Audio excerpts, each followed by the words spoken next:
anak milenial dengan eh, prestasinya, dengan kebahagiaannya, bener nggak sih? Saya akan tanya-tanya, kita akan ngobrol bagaimana bahagia versi dia dan bagaimana dia meraih bahagia dan prestasinya. Kenapa? Luar biasa. Putri Muslimah Indonesia 2015. Bukan hal yang mudah untuk seorang anak dari daerah. Tapi itu sudah dilampaui dan sampai hari ini tetap mandiri, support untuk keluarganya. Yuk kita mulai ya ibu-ibu Indonesia yang bahagia. Kita panggil, kita undang Nesa. Lihat, Waalaikumsalam. Lihat, wah semuanya jadi meriah ya. Jadi saya juga kebawa muda, gaya pakai kacamata. Bukannya supaya Bunda lebih muda ya dari ini? Jadi ibu-ibu bahagia, ayah bunda bahagia, inilah sosok yang akan bercerita dia sebagai anak yang bahagia dan berprestasi. Tadi cara bahagia dan berprestasi awet mudanya sudah disampaikan oleh Pak Ferry. Nah ini dia buktinya. Yuk Nesa, cerita dari manakah engkau berasal? Assalamualaikum dulu lah Ya. ya. Assalamualaikum warahmatullahi wabarakatuh. Waalaikumsalam. Hai Nesa, nama panjangnya Nesa Akil Herianto Putri. Karena kalau nggak kenal kan nggak sayang. Tak kenal maka tak aruf. Bener. Nah kalau Nesa asalnya dari Sumatera Utara, Medan, terus merantau ke Jakarta dan stay di sini sendiri. Nesa, perjuanganmu untuk bisa sampai ke Jakarta, tiketnya apa dong bisa sampai ke Jakarta? Waktu itu kebetulan ikut ajang audisi pageant Putri Muslimah Indonesia yang diadakan di Indosiar. Qadarullah dikasih kesempatan untuk bisa diamanahkan menang sebagai juara 1 di tahun 2015 dan karena hal itulah jadinya Nesa diharuskan untuk stay Di karena Jakarta berapa ribu yang bisa disisihkan oleh Nesa untuk menjadi yang pertama, sang juara? Kan itu seluruh Indonesia Nesa ya. Kalau ribunya sih nggak tahu. Nah, tapi kan seluruh Indonesia, artinya siapapun dia anak Indonesia yang bisa berkarya, yang bisa menunjukkan kemampuannya, kepintarannya, kebaikannya, kehambelannya itu untuk menjadi juara. Nah, dari Sabang sampai Merauke itu banyak sekali Nesa. Nah, boleh dong perjuangannya seperti apa dari yang daerah sampai ke Jakarta? Wah, itu luar biasa sih karena awalnya juga pede nggak pede ikut itu. Sebenarnya emang cita-cita dari kecil someday pengen aja jadi Putri Indonesia. Cuman kan alhamdulillah dari kecil itu sudah biasa pakai kerudung karena sekolahnya sekolah Islam dari SD sampai kuliah sehingga udah terbiasa pakai hijab. Sempet sih, maksudnya toples bukan tutup gitu kan SMA. Cuman ada rasa kenyamanan sendiri kalau pakai kerudung, beda gitu. Kalau bukan tuh kayak aduh kayak ada yang hilang gitu. Kayak pakai. Jadi Nesa mantapkan memang oke, Nesa berhijab gitu. Nah, makanya ajangnya juga muslimah ya. Iya, nah karena itu jadi sempat cita-cita pengen jadi Putri Indonesia itu murung karena Putri Indonesia kan gak bisa pakai kerudung. Kalaupun bisa ya pasti hanya sebatas audisi atau final karena gak mungkin ke jenjang internasional dong gitu. Nah tiba-tiba ada info di tahun 2014 Indosiar udah mulai buat Putri Muslimah Indonesia kan hijab mulai booming. Tapi memang gak diajangkan di internasional sih, hanya untuk di Indonesia aja. Akhirnya ikut tuh disuruh teman, kata teman cuman untuk ngeramein peserta aja karena kalau nggak kayak gitu dia nggak dibayar Indosiar karena dia panitianya. Oke. Terus akhirnya ikut audisi, nggak taunya alhamdulillah menang, masuk nih, lolos, dikirim ke Jakarta.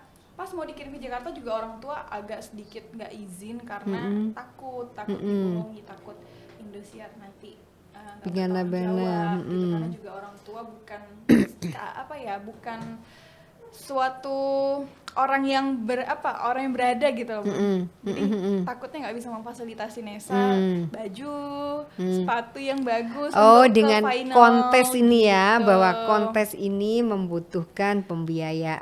Sangat. Selain membutuhkan smartnya Iya. ya, smartnya seseorang itu. Packagingnya kan harus oke oke. gitu, kita harus bawa sendiri kan. Berarti itu sebuah perjuangan. Bukan lagi. Ya. Nah akhirnya entah kenapa ya memang udah jalannya Allah kali ya. Banyak ditolongin sih, banyak yang sponsor, kasih supportan dari mulai keluarga, tante-tante sampai orang lain gitu. Sampai wali kota sendiri waktu itu ikut langsung turun kan untuk nge-support. Akhirnya Nesa berangkat sampai di karantina ciut karena ketemu sama teman-teman yang berbagai daerah, berbagai macam bentuknya. Cantik-cantik ya, aduh ini sampai merinding kalau ngomong.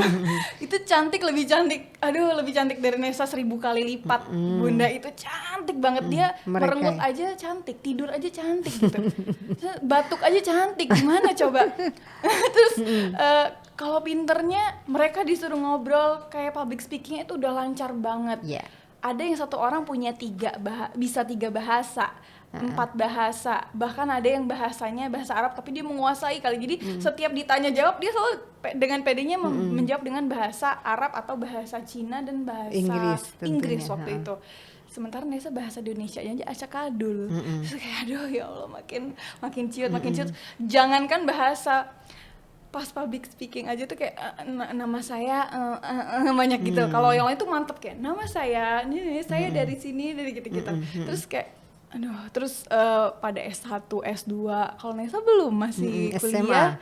Oh, sudah kuliah waktu itu semester 4 ke 5 itu waktu itu. Dan biaya sendiri kan, Bun. Jadi aduh kok minder ya gitu. Aduh udah nggak rasanya nih ya, ngerasa kok kayaknya otaknya nggak ada isi, terus juga muka nggak ada cantik-cantiknya, manner juga aku nggak ngerti. Ternyata tapi nggak tahu bisa juri itu melihat inner beauty kayaknya sih. Dan tapi setelah ajang itu jadi Nesa baru tahu oh itu ternyata alasan Allah kasih aku jalan untuk menang. Jadi ada nilai-nilai tersembunyi yang di karantina yang kita nggak tahu dari itu. Ternyata itu lebih penting daripada yang lain-lainnya gitu. Tapi yang lebih dahsyatnya lagi tuh memang ininya Allah sih, settingannya Allah di atas panggung, Bun.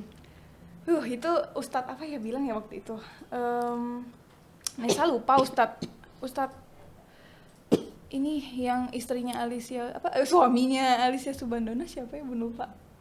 Nggak apa loh, jarang nonton TV. Dude. Nah, waktu itu jadi ustadz itu Dude datang kelas Islaminya kita tuh. Dia bilang gini, nanti di atas panggung percayalah itu semua settingan Allah. Kalian jangan terlalu merasa aku cantik, aku bisa menang. Aku pinter, pasti aku bisa menang. Dan tersugesti ya? Iya gitu. Jadi jangan berpikir kayak gitu. Bismillah, tawakal, ya Allah yakinkan aku bisa dan mantap melalui malam final ini dengan lancar atas ridhomu. Karena pemenang itu Allah yang menentukan. Bisa aja nanti kalau yang cantik jadi jelek, yang pinter jadi kelihatan bodoh. Sehingga yang bodoh akan terlihat pintar dan yang jelek akan terlihat cantik karena si cantik tadi mungkin ada jatuh di panggung atau apa dan bener aja gitu loh, Bun. Emang kayak gitu ceritanya. Seperti itu ya. Tadinya Nesa udah sepele banget kayak mungkin nggak akan terpilih 10 besar, jadi nggak usah perlu baca apa untuk bisa menjawab pertanyaan gitu, karena kan disuruh sebelum final baca dulu ya materinya biar nanti pas live nggak jelek-jelekin siaran dong, Bun gitu kan. Terus Nesa nggak mau baca, tidur, ketawa-ketawa, gangguin temen, pokoknya sesepele itu gitu. Terus tiba-tiba teman-teman yang mantap jawabnya pakai bahasa Inggris, yang dia cantik banget, bulu matanya beda sebelah yang cantik. Terus ada lagi yang paling cantik lagi, waktu itu MUA-nya salah ngasih foundation, jadi dia kelihatan hitam. Aduh. Nah yang pinter banget itu dokter, dia bisa 3 bahasa. Waktu dia, ini sampai merinding ceritanya, waktu kita latihan itu dia mantep banget kalau udah latihan tuh jawab pertanyaan tuh pakai bahasa Inggris. Ih keren deh, Nesa aja ngefans gitu. Sampai Nesa ini pasti juara 2 deh. Nesa tuh udah memikirkan nih pasti juara 1, ini juara 2 gitu. Terus tiba-tiba pas di atas stage karena ketemu sama audiens yang banyak, dia grogi dan Blank. jawabnya blank. Banyak yang blank, banyak banget yang sudah mempersiapkan jawaban tapi mereka blank. Nah sementara Nesa si bodoh ini nggak ada, maksudnya si biasa aja yang ditanya nih tiba-tiba, terus pertanyaannya emang ringan sih seputar entertain yang mungkin bisa diimprovisasi. Jawabnya sederhana tapi jadinya paling menonjol karena yang lainnya grogi Ya, gitu. dan karena natural. Bisa jadi Dan sih, sebetulnya begini ya, kondisi seseorang itu akan menjadi nyaman dan natural kalau dia rileks, tidak di bawah tekanan. Nah, Iya sih. Nesa pada kondisi yang nyaman dan bahagia. Jadi begitu ayah bunda ya. Ketika seseorang dalam kondisi yang nyaman, tanpa tekanan serta bahagia, maka semuanya akan mengalir. Nesa bahagia itu tahu nggak sih Bun gara-gara apa? Karena ada Umi di depan. Luar biasa. Soalnya keluarga itu nggak bisa ada yang berangkat karena nggak ada biaya, nggak ada uang. Umi aja tuh datang ke sini waktu itu nginep di masjid dulu dari pagi karena dia ngambil pesawat Lion paling murah tuh waktu itu Nesa inget, pagi banget, adanya jam 5 pagi yang paling murah. Penerbangan pertama ya. Itu selalu lebih murah dong kalau pertama kan. Nah, jadi Umi udah berangkat dari pagi karena udah nggak tahu mau nginep di hotel mana. Umi kan janjian sama saudara-saudaranya itu katanya mau numpang di rumah saudara gitu, di rumah sepupunya. Cuman saudara-saudara itu kan lagi kerja, jadi di rumah nggak ada orang. Alhasil dia nunggu di Masjid Indosiar dari pagi sampai malam. Final tuh kan jam 8 ya mulainya. Masya Allah. Itu Umi nunggu di masjid. Dan itu termasuk di Itu dalam merinding. perjalanan dan perjuangan seorang juara ya. Dan selama Nesa di entertain dari dulu, dari Nesa masih belum jadi putri muslimah itu let's say 5 tahun sebelumnya, Nesa udah mulai menggeluti entertain di Medan sebagai model, model-model lomba gitu, nyanyi. Umi nggak pernah dukung. Nesa mau juara 2, mau juara 1, Nesa dengan bangga udah lari ngasih piala, Minca juara 1. Atau Umi nggak bangga, haram gitu. Umi bilang, Umi tuh nggak dukung banget Nesa di entertain. Tapi itu kali pertama Nesa lomba, Umi tuh ngeliat dari Nesa kecil Sehingga Nesa rasanya membuncah gitu. ya. Akhirnya mikir gini Bun, nggak perlu menang karena aku udah ngerasa menang di hati. Udah didukung sama keinginan selama ini untuk Umi bisa nonton Menerima. dan mendukung, Menerima, dan mendukung jalanku akhirnya terpenuhi. Jadi itu aja udah lebih dari cukup daripada menang waktu itu mikirnya gitu. Ayah bunda, betapa bahagianya seorang anak ketika ada support positif dari kedua orang tuanya. Nesa begitu melihat uminya ada di dalam ruangan, support datang dari Medan, apa tadi yang terlintas? Gak perlu juara. Aku sudah memenangkan pertandingan ini, yaitu dengan bisa hadirnya Umi. Sebetulnya keinginan Nesa diterima ini sudah sejak awal. Sejak dia ikut lomba-lomba ya, sejak kecil ikut lomba bawa piala. Jadi yang diharapkan seorang anak adalah penerimaan. Ya. Jadi penerimaan ini buat Nesa sudah ditunda sekian lama. Sehingga ketika melihat Umi, auranya sudah tidak ada yang bisa menahan untuk keluar. Aura apa? Bahagia. Iya. Ya, nah, aura bahagia inilah yang kemudian mengantarkan menjadi juara. Gitu ya. Nah, Nesa setelah jadi juara kemudian stay di Jakarta. Kendalanya apa sih hidup sendiri, jauh dari siapa-siapa gitu ya, memulai segala sesuatunya sendiri itu gimana tuh? Kendalanya banyak banget sih Bun. Jadi kalau sedih, kalau ada, ya namanya nggak di entertain aja, mungkin di pekerja kantoran atau di biasalah gitu, wira swasta juga pasti kan ada persaingan, sirik-sirikan gitu. Itu lebih kerasa sengit banget, tapi karena Nesa mungkin sendiri dan waktu itu usianya juga masih sangat labil, di bawah 22 tuh Nesa ngerasa masih labil banget soalnya sendiri pula kan. Jadi kalau ada sikut-sikutan pengen nangis, nggak tahu mau nangis sama siapa, cuma bisa telepon Umi. Kayak kalau puasa gitu, terus sahur sendiri, bangun sendiri. Kadang kalau udah telat tuh ya Allah sedih banget. Biasanya Umi sediain gitu. Atau nggak usah deh itu jauh-jauh bangun subuh susah banget.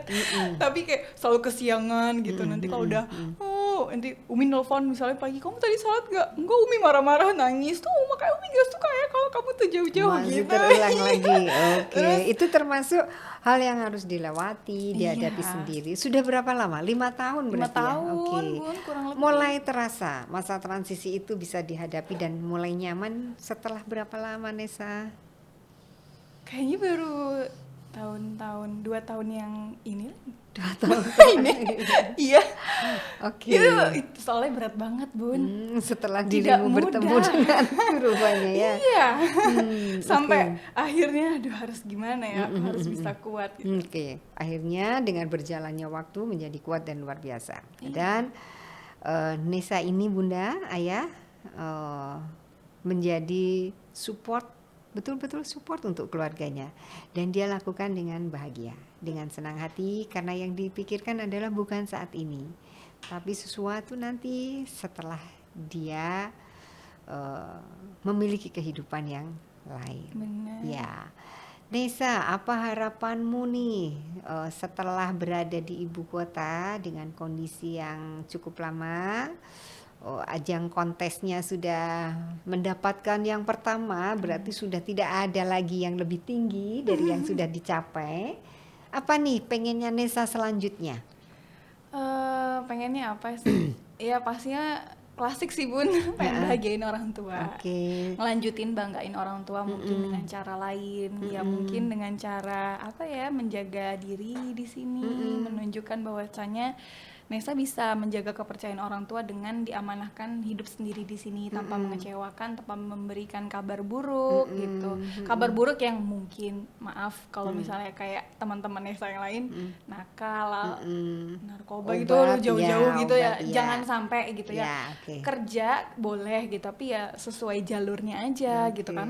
Karena Allah sama Umi sama Papa tuh udah percaya, jadi jangan di iniin gitu loh, Jangan diabaikan. jangan di Oke. iniin kepercayaannya gitu loh, Oke, jangan disia-siakan. jangan. Dan pengennya juga kedepannya adik-adik bisa lebih sukses daripada Nesa, merasakan pahit hidup tapi nggak usah kayak gitu jalannya Oke, gitu. wah, berarti biarlah yang pahit aku saja begitu Iya, ya. Oke. terus Nesa pengen pulang ke kampung halaman. pengen kan? banget. Oh, Udah pengen ini banget kan ya? COVID soalnya Ya. udah 2 lebaran Nesa nggak pulang karena biasanya setiap tahun lebaran Idul Adha ataupun Idul Fitri pasti pulang. Ini Udah enggak. kayak Bang Toyib aja ya, 2 kali puasa, 2 kali lebaran tidak Oh iya pulang. benar juga ya.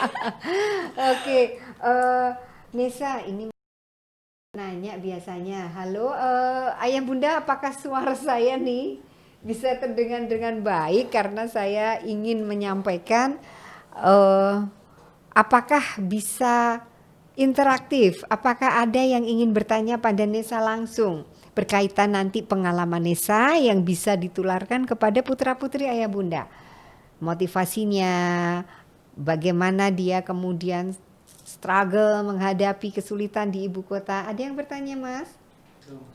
Belum.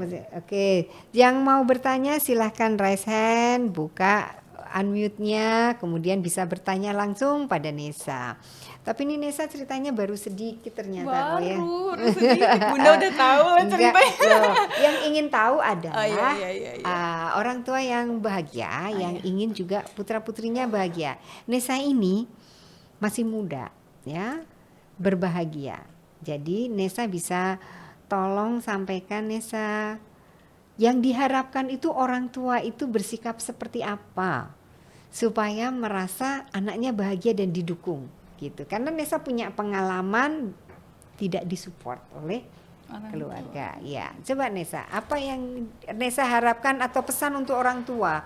Apa yang perlu dilakukan oleh para orang tua terhadap anaknya? Jadi sahabatnya anak sih. Jadi sahabat anak yang Iya. seperti apa itu? Jadi kayak kalau gimana ya, Nesa itu malah suatu hari nanti karena mungkin nggak dapetin hal itu dari orang tua, tapi sekarang udah dapet sih Bun. Dulu ya enggak. Yeah. Dulu.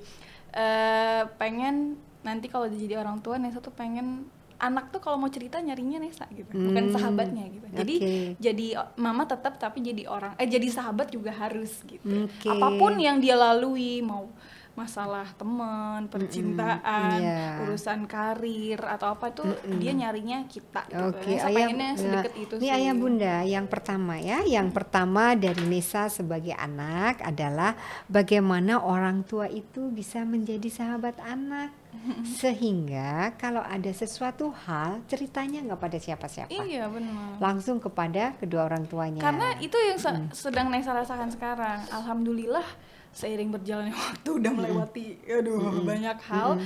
Umi sama Papa adalah orang yang bisa diajak ngobrol sekarang. Sahabat, benar-benar bisa diajak curhat. Apapun Alhamdulillah masalah ya. Nesa gitu. Jadi Nesa tuh Nggak ada yang ditutupin. enggak. Alhamdulillah sekarang tuh udah plong. Jadi apa-apa tuh cerita sama Umi sama Papa, dan seneng ya Umi sama Papa itu nggak ngejudge. Jadi jangan judging itu sih yang Iya, kalau bisa iya. jadi orang tua boleh worry tapi di press Oke. dulu. Ayah Bunda catatan yang kedua, yang pertama adalah jadi sahabat anak, yang kedua adalah jangan menghakimi anak, ya. Bertanya dulu, kenapa begini, kenapa begitu, apa yang kamu rasakan, apa yang kamu inginkan, gitu ya. Benar. Karena nggak enak kalau dihakimi Benar. tanpa diselidiki, ya. Iya. Udah 2 poin nih Nesa. Terus Ayo lagi. Umi kan sekarang nih kalau diajak ngobrol enak banget. Wah pokoknya jadi tuh Nesa, dan kalau Nesa boleh membenarkan kata-kata orang, emang nasihat ibu tuh yang paling mujarab, yang paling luar biasa, the best, dan gak ada duanya tuh emang nasihat ibu gitu. Jadi sekarang Nesa punya sahabat dari kecil punya. Dulu tuh cerita sama mereka selalu, pasti nggak mungkin nggak gitu. Tapi sekarang kalau boleh dipilih, Nesa ketika ada masalah pengen cerita sama siapa dan mendapatkan solusi yang paling lega itu dari siapa duluan? Umi.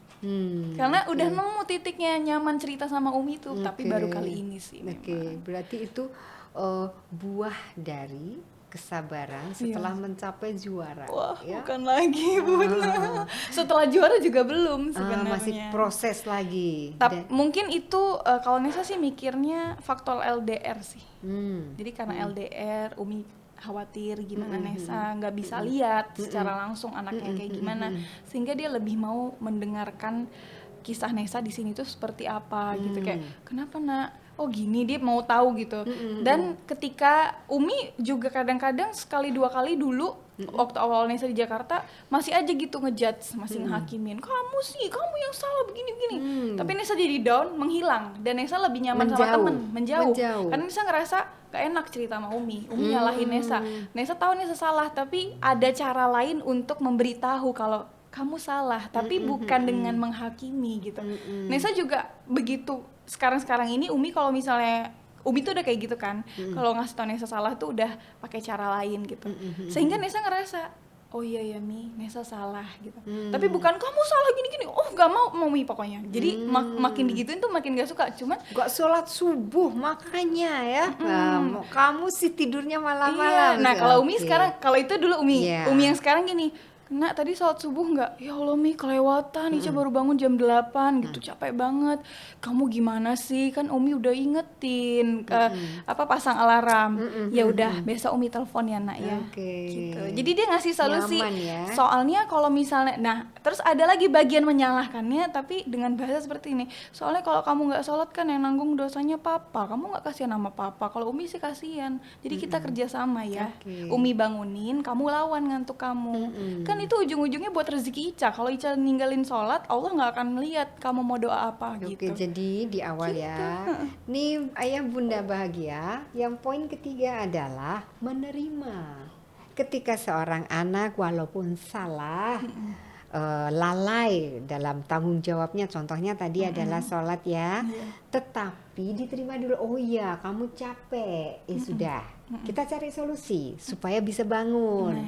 Ada 3 poin, baru 3 poin ya, boleh lanjutkan. Kenapa? Memang orang tua harus belajar, dan ini kita minta langsung dari sisi anak, bukan saya sebagai praktisi yang anaknya sudah lewat masa ini ya, gitu. Yang pertama tadi adalah apa tuh? Ada 3 poin. Yang pertama tadi jadi sahabat. Yes. Yang kedua? No judging. Yes. Yang ketiga? Yang ketiga apa ya Bun tadi? Penerimaan. Oh iya, penerimaan. Ya. Jadilah sahabat untuk anak. Yang kedua tidak menghakimi. Yang ketiga, penerimaan. Ketika anak melakukan kesalahan, boleh menyalahkan, tapi terima dulu. Iya. Seolah-olah dekat, aman, baru gini Len. Gitu Iya, ya? gini caranya. Oke. Jadi ngembuat kita sebagai anak tuh Aman. ngerasa Tenang. tenang, mengakui kesalahan dan merasakan kesalahan itu dengan tenang, bukannya kayak enggak, aku nggak salah gitu, tapi kayak lebih nggak melawan ya. iya aku salah ya. Dan Oh, akhirnya nurut. Iya. Terus Iya. Umi juga ngasih tahu dampaknya apa. Kalau ini dampak buruknya begini, ini nggak baik kan. Nah, yang ngerasain kan kamu juga, kamu yang butuh rezeki di sana toh gitu. Kalau kamu nggak duluin Allah ya gimana? Umi juga nggak bisa apa-apa gitu ya. Oke. Rasain aja kesusahan kamu, terus mikir bener juga kata Umi ya gitu. Akhirnya ya udah Mi, bantuin ya Mi besok gitu. Oke. Sebelum masuk yang keempat, sudah ada yang bertanya kah ya Bunda? Ada peserta yang raise hand? Ada. Oke, kita terima dulu. Ada nih. Dian. Ibu Dian, selamat sore. Assalamualaikum Ibu Dian. Ya silakan Bu Dian. Selamat sore. Ya, ada Nesa dan saya Erina di sini Bu Dian. Silakan. Ya, ini pertanyaannya sih, terserah siapa yang mau jawab ya. Mangga. Sebagai saya sebagai posisi anak dan sebagai posisi orang tua. Ya. Ini dulu saya merasakan apa yang dirasakan sama Mbak Nesa. Ini.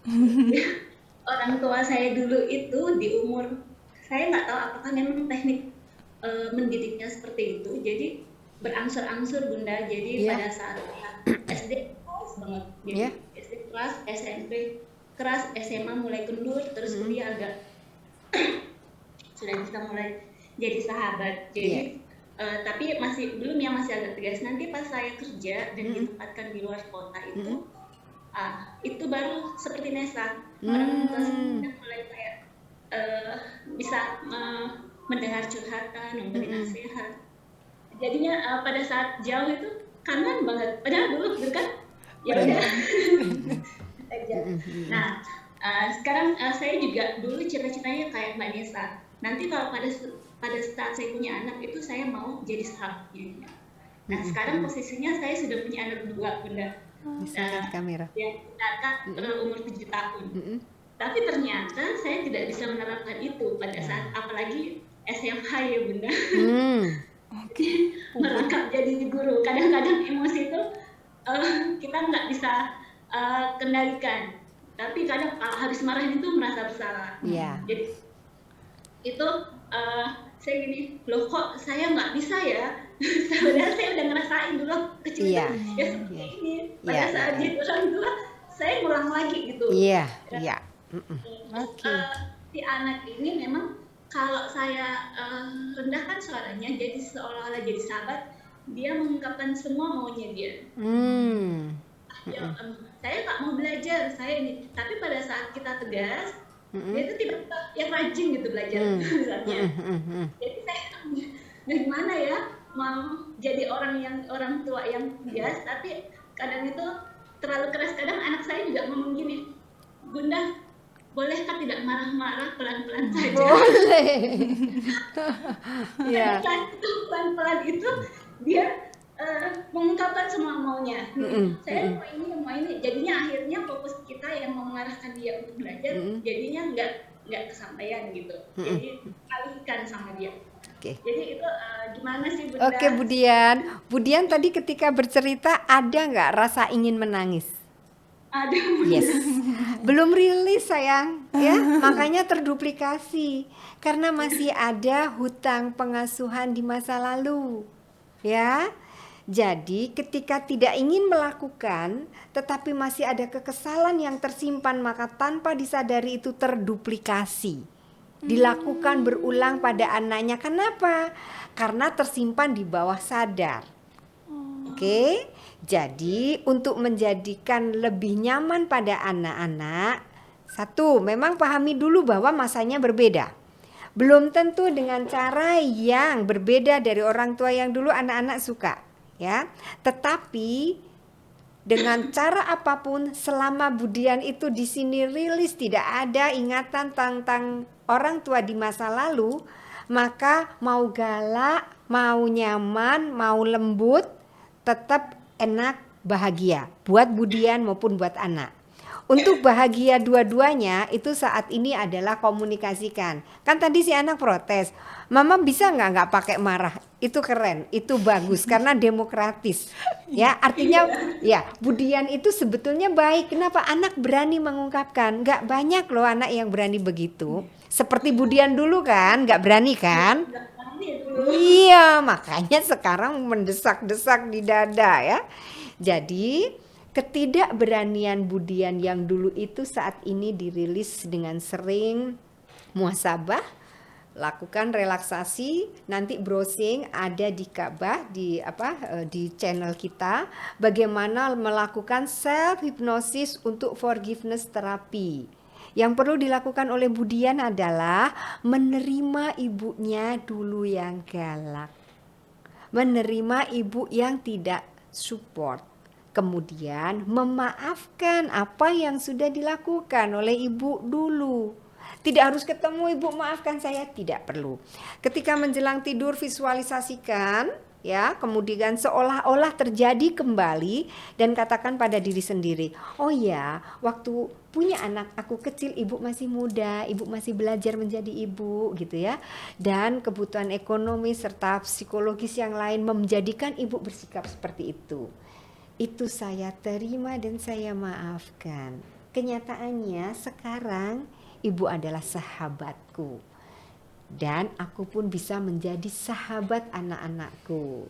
Satu clear, setelah clear bilang sama anak-anak, kakak itu senangnya mama marah-marah atau mama bicaranya pelan. Kalau si anak bilang, aku maunya mama bicaranya pelan. Oke, mama bicaranya pelan dan diikutin ya. Karena kalau nggak diikutin, mama jadi marah. Sedangkan kalau mama marah, kamu nggak suka. Jadi kita kerjasama, oke. Seperti yang Nesa lakukan. Jangan ngejudge begitu dong, nah gitu. Tapi lakukan dengan baik. Jadi bilang sama anak, pilih yang mana dan kita lakukan bersama. Iya. Gitu ya Budian, mudah-mudahan menjadi lebih enteng, lebih enak dan bahagia bersama anaknya. Oke Budian, terima kasih. Assalamualaikum. Tapi Nesa masih ada tambahan? Silakan. jadi kepikiran sih Bun. Oh kepikiran apa tuh? Suatu hari bagaimana ya ketika saya menjadi orang tua.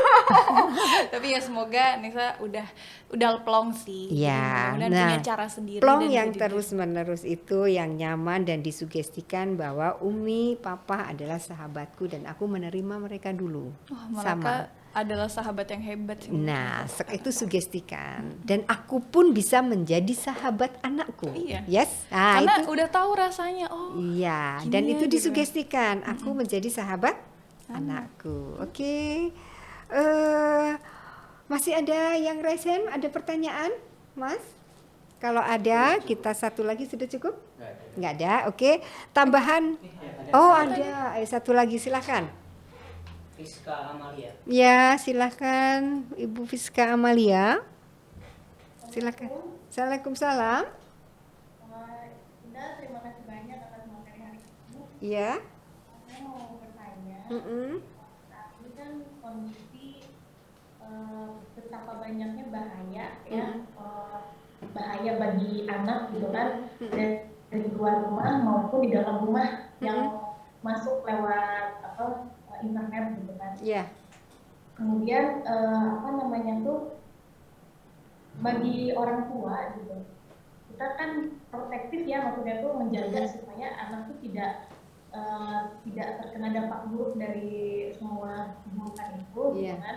Mungkin tadi yang dikisahkan oleh Mbak Nesa pun tentang ibunya mungkin pernah khawatir gitu kan, khawatir anaknya ketika ada di dunia lain, khawatir ada hal-hal yang negatif ya. gitu.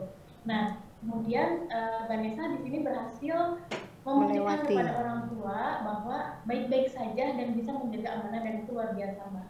Nah, tapi yang saya tanyakan saat ini, apabila orang tua overprotective pada anak, itu salah atau tidak? Nah, bagaimana kondisi? Iya. Mbak, begini, segala sesuatu tuh yang namanya over nggak bagus, ya. Yang bagus adalah yang proporsional. Dan saat ini yang proporsional itu yang enak adalah komunikasi dua arah. Seberapa yang dia butuhkan, seberapa anak yang inginkan, kemudian orang tua yang ngepasin gitu. Misalnya nih, Mam, aku mau pulang jam 10 gitu ya. Terus mamanya ini karena permisif dan ingin disayang anaknya, iya udah boleh. Jam 10 terlalu malam ya. Kemudian tapi kalau saya kurang dari itu dia marah, tinggal bernego ya. Jam berapa nak pulang? Jam 10. Jam 10 terlalu malam. Gimana kalau jam 8? Hah, jam 8 kan bukan anak SD lagi. Ya, kita ambil tengah-tengahnya. 8 naikkan 1 jam, 10 kurangi 1 jam. Kita ambil tengah-tengah jam 9. Gimana nak? Saling menghargai, ya. Jadi si anak tidak merasa terlalu untuk diprotek, ya. Si ibu juga nggak usah khawatir karena belajar memberikan kepercayaan pada anak.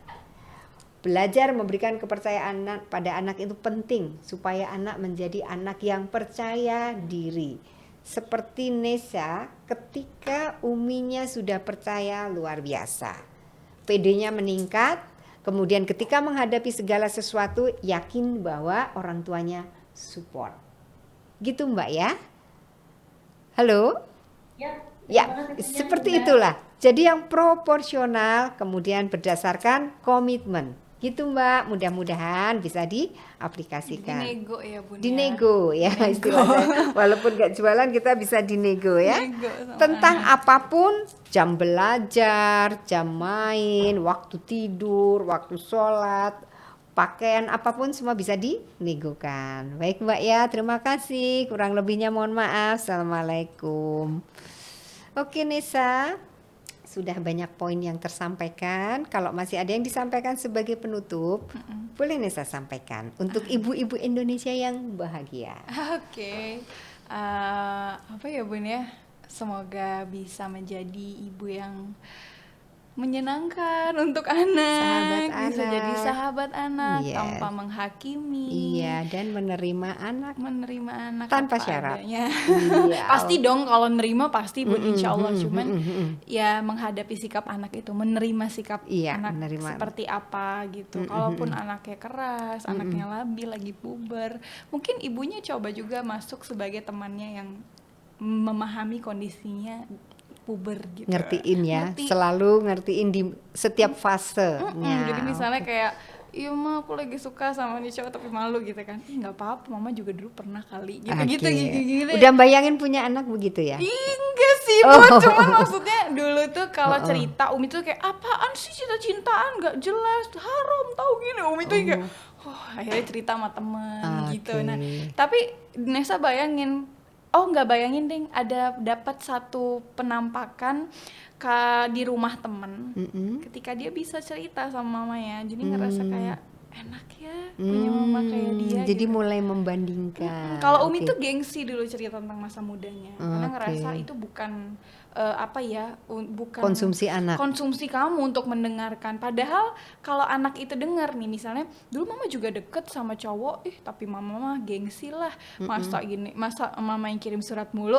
Anak tuh jadi berpikir, iya juga ya Maya, masa aku cewek gini kan, jadi kayak gitu kalau ada yang ngedenger. Nah si teman Nesa tuh kayak gitu, aku tuh cerita sama mama aku gini-gini ya kan, mama dulu gini kan, kalau iya mama mah gini, nggak peduli sama cowok, bodo amat begini-begini. Akhirnya kirimin bunga, kirimin coklat, iya aku juga pengen tahu kayak gitu, Nes cuek aja. Terus kayak, tapi kok enak ya orang tuanya bisa diajak ngobrol, kok Nesa enggak ya gitu. Nesa pengen gitu. yang seperti itu. Dan sekarang Kira-kira. udah didapatkan, alhamdulillah. Ya, Alhamdulillah, tapi ya. masih di ranahnya sih Bun jalannya. Oke. Iya. Nesa, terima kasih. Mudah-mudahan bisa menginspirasi para orang tua untuk lebih memahami anak, menerima anak ya, menjadi sahabat anak. Kapan-kapan kita ngobrol lagi untuk Insya Allah. orang tua Indonesia yang bahagia. Baik, sampai jumpa orang tua Indonesia yang bahagia, ibu muda yang bahagia, ayah ibu yang bahagia. Kita ketemu lagi di sesi yang lain. Wabillahi taufiq wal hidayah. Wassalamualaikum warahmatullahi wabarakatuh.